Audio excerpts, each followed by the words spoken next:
Gusto ko lang pasalamatan yung mga BBM supporters na nagtag sa akin doon sa video ng spokesperson ni Sara Duterte tungkol sa issue ng helicopter.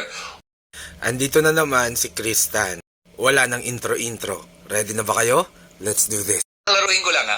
Wala ko sinabi umuwi si Sara Duterte ng Davao. Pakinggan po niyo yung video ko. Pangalawa po, wala ko sinabi na ginagamit ni Sara Duterte yan araw-araw. Pakinggan niyo po ulit. Ano bang nangyari at parang si Kristan ay medyo dumidepensa? So nakita ko nga ang balitang to na Sara Duterte camp looking to file cases versus users saying she rides presidential chopper every day. Ang problema, ito nga lang ba ang sinabi ng kampo ni VP Sara?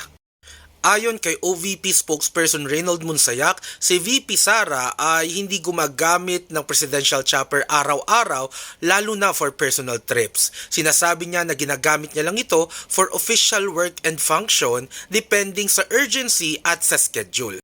At dahil nga dito ay nag-iisip ang kampo ni Sara Duterte na mag-file ng kaso sa mga vloggers at mga tao na nagpapakalat ng maling impormasyon tungkol sa post niya sa pagpapasalamat niya sa presidente.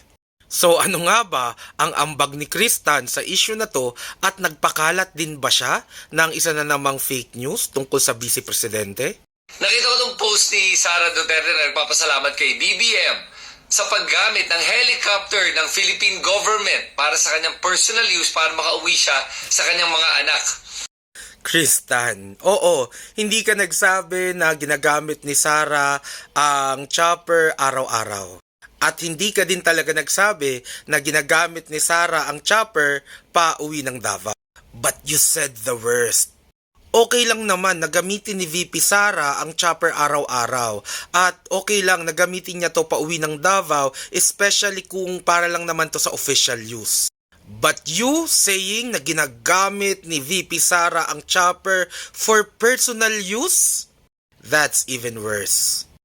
Well, I am all for freedom of expression pero kung ganito na kasi ka-blatant at kawalang hiya ang pagsasabi ng kasinungalingan tungkol sa mga tao at events na nangyayari sa ating pamahalaan, I think kailangan may masampulan talaga.